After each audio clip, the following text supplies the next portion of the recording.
Дојде да не утеши дека одлуката од последниот самит на Европската Унија не значи крај на европскиот пат за Македонија и да ги охрабри институциите да продолжат со реформскиот процес. Во првата посета на земјава, новоизбраниот председател на Европскиот парламент Давид Сасоли рече дека Македонија треба да добие датум за почеток на преговори.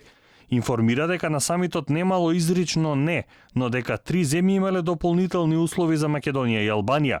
Некои влади се премислуваат, рече Сасоли. Не прецизира кој и не ја спомена Франција.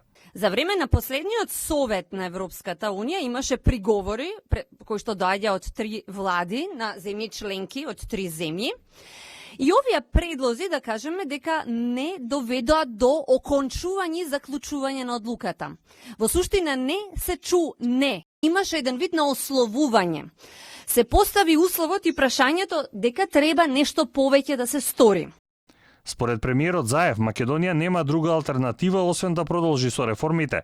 Резолуцијата на Европскиот парламент за него е надеж дека ќе биде донесена одлука за почеток на преговори. Јасно е дека процесот на проширување ќе претрпи промени и дека Северна Македонија мора да се подготви за построг надзор.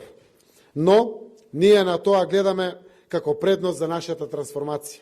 Колку порано го прифатиме тоа, толку подобро за нас и нашето општество. Подготвени сме за тоа и сакаме да учествуваме во тоа.